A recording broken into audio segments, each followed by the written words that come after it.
Hello, everyone, and welcome to another episode of the Wise Decision Maker Show, where we help you make the wisest and most profitable decisions.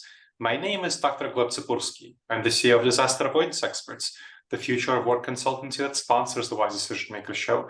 And today I'm joined by Alex. Alex, can you tell us a little bit about what you do and who you are? Yeah, sure. So I'm Alex Wentzo. As you can hear from my accent, I'm a French person, but I'm really global. I've traveled all over the world, work in every country. So what do? I run a business around process intelligence. Globally, we leverage information data to help our customer to make, some actionable, insight, provide actionable insight. So to help them to run their business much more efficiently. And right before we started the podcast, we were chatting about the importance of flexibility. So tell me a little bit about your experience with flexibility and how you think it has improved efficiency. Yeah, no, as you mentioned just earlier, we were talking about going to the office, and I would say, probably before COVID, I was very French, a bit old school. I would want my staff to be in the office because I will have a feeling of management, knowing they are here. It was a wrong perception to think they are productive, because they're in the office. So I was just telling you, I think in a way through COVID, we have learned to work differently, being hybrid and really to bring this flexibility where if it's needed to be in the office for collaboration, for learning, sometimes, if you're a junior, it's great to have a mentor or tutor locally, a bit easier. But at the same time, if you don't need to, you can, optimize so much your time instead of wasting your time through commuting, which, everyone lose hours of, of free time, not even work, free time, on the level of stress that is linked to that. So I feel today, this better balance of being able to manage the hybrid versus office versus remote is great. I will think in a few years we'll get more data to measure really the level of productivity, how we have increased, or maybe the rate of burnout being less, right? So let's see. Sure. Yeah, no, I mean, I've helped over 2,000 clients transition to figuring out their flexible work schedules, and definitely coming to the office for collaborative activities, learning activities, mentoring is quite helpful. But most of the stuff that people do is individual work, their head down work, focused work, and that's much better done at home. No reason to come to the office for that. Now, you focus on process automation. I want to tie the process automation to flexible work, to remote work, because one of the things that's really important when you're working remotely is having a better grip on your processes, on your systems. So tell me a little bit about that. How come you've been helping companies, what you do to help companies improve their grip on their processes when people work remotely? Because when you work in the office, it's much more intuitive to do stuff, to have your processes. Some companies don't do nearly as much work on their processes when they're in the office because it's kind of like old school, we know what to do. When you're working remotely, you need to be much more intentional, or in a hybrid modality, you need to be much more intentional about your processes. So what are your thoughts about companies managing their processes and how they need to do this when they're working in a hybrid or remote setting? It's a great question. I think maybe to give a bit of background, what have changed over the last 5-10 years, but obviously today it's obvious, is the volume of data. Before, of course, large organization will have some volume of data, but today, even an individual, even a small and medium-sized company, I've got large amount of data through very fragmented system of IT, right? Some use, Microsoft Office, some, very complex accounting system, others. So it's getting very complex. Over the last, 10 years, AI, artificial intelligence, machine learning have really helped, vendor like us and our client to build some really innovative, intelligent process management solution. So globally, how we have this organization is we leverage all the data, through, we were able to consume these trillions of lines of data and identify very quickly the bottlenecks. And thanks to the AI, we can have the prescriptive approach. So what should we do, to become more efficient? But even predictive, we can, at a certain degree, anticipate the future based on the past, behavior, which is amazing. So, as you said, how we help this organization to, hybrid organization is, I think when you look at your employees working, it's very hard to understand the productivity, if they're efficient, if they make any mistake. And when, if you think about the year 2000, we used to have some business analysts interviewing employees to say, hey, tell me how you work. So the employee will tell you, what they want first, but how they work, big picture. They will never think about the exception. What if my laptop doesn't work? What if internet is down? So now what we're doing, we still ask them, because I think it's important to involve them in the process of changing and improvement, but we also look at the data, because the data doesn't lie. So you can say, hey, the data will show you 80% of the time you do this way, but 20% you don't. And here, how we can address that. Locally, sometimes it's an issue of the employees that require maybe training or better mentoring. Sometimes it's just a process has not been documented or communicated properly, or sometimes there is system or other reason why. But through this AI and machine learning, as I said, we can really understand the bottleneck. We can do prescription, and for their customer globally, the better, we enhance the customer experience, right? They get quicker, faster access to their service or the product they order. We can automate some of the tasks, because suddenly we understand which tasks can be automated, and at the same time, how eventually technology can replace some low added value task where the employee used to spend time, and really help the employee to spend more time on the high value. So it's not like, hey, we are going to replace, the employee by a robot or this sort of thing. No, if technology can do a better job, quicker, more efficient, let's do it. And then the employee has got more time and probably feel more valuable to focus on the high value task, yeah. And so go ahead.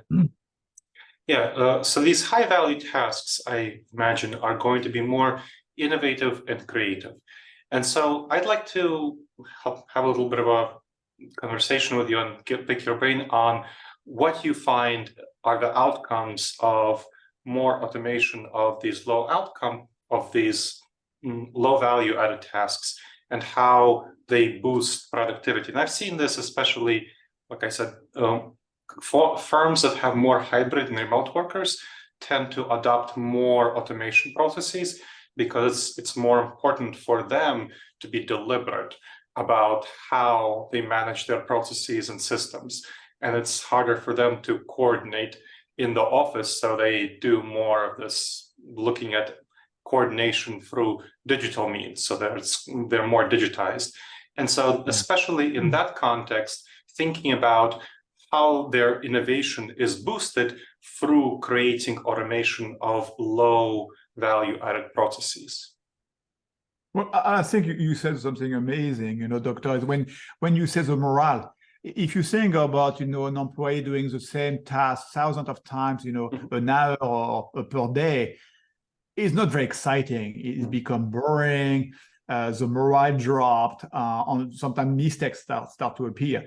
If we, through AI, machine learning, we can really help the employee to say, you know what, technology is going to help. We are going to automate these tasks, don't worry. And then you can work on something much more strategic or interesting. Or then I feel, it does boost the morale of the employee. And they can, even in terms of growth path, they can really look at learning new competency when the old school, automation of the task is not relevant anymore. And so these employees are learning. One of the things I find is a challenge is that there is a fear among employees of like, oh, well, am I going to be replaced by a robot? And you're saying that they're not going to be. But what do you find are effective strategies for managers to help convince their employees that, hey, you're not actually going to be replaced by a robot? But how do you do that? How do you have those conversations? Well, I think through clear communication, in a way, depending on the role, on the position of the employees, some of the executives, are very familiar with generative AI, such as ChatGPT. So they're quite familiar with the concept, and they already see the value, right? They feel it's like sort of digital assistant in a way. They can get the job done quicker and better, more efficiently. And in time to value is very quick. For other role, maybe not as familiar around all this transformation, all this innovation, it is like any change management project. You have to communicate, involve them, show them the value they will get personally, and also show them, how they are going to grow as an individual, how we're going to help them to learn new competency, which will be much more interesting for their own person, and even for the market value in the long term, when the sort of cumbersome, boring task, repetitive, will be covered by software, AI, or bots. So there's a lot of communication, I think, more than anything else. Okay. And yes, definitely upskilling is very, very important. Yeah. Now, as you're looking forward, and as we're finishing up the conversation, as you're looking forward to the future, what do you see as the future in the next 2 to 3 years for process automation, especially in hybrid and remote companies, but more broadly, with the growth of various AI technology? We have announcements, it seems like every week, about Google and Microsoft and OpenAI putting out new tools and techniques. And clearly there's more and more opportunity for automation of lower value tasks. So what are you seeing in the future in the next 2 to 3 years?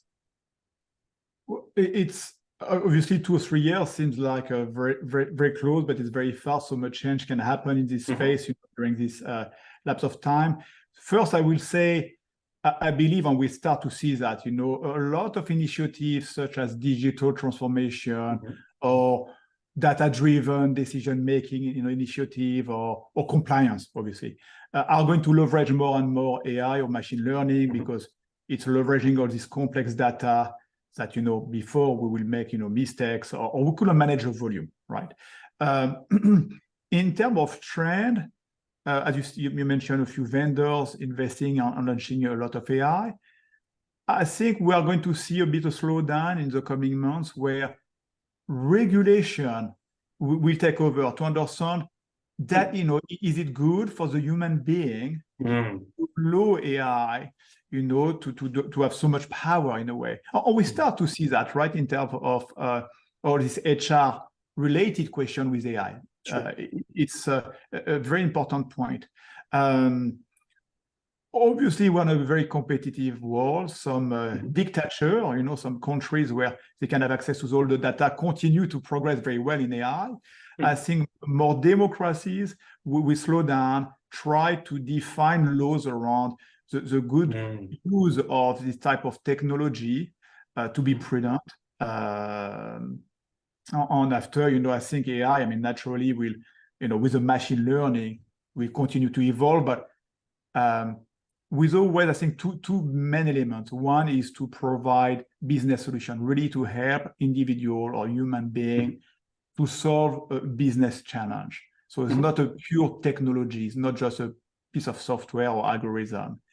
I think that's the first point. And the second point, how we can make it accessible to anyone. And I think ChatGPT have done sort of very decent job. If you think about AI with Alan Turing in the 40s, it was designed for subject matter expert. You had to come out of MIT, to understand what it meant. So I feel today, in 2 or 3 years, it should be accessible by a large majority of our peers. Excellent. Well, thank you so much for sharing your expertise, Alex. This was very helpful. No, thank you very much, Dr. Gleb. And thank you. You too. And thank you to the audience for checking out another episode of the Wise Decision Maker Show. Please make sure to subscribe wherever you checked out the show. and make sure to leave a review. It helps other people discover the show, and it helps us improve the show. All right, everyone. I look forward to seeing you next episode of the Wise Decision Maker Show. In the meantime, the wisest and most profitable decisions to you, my friends.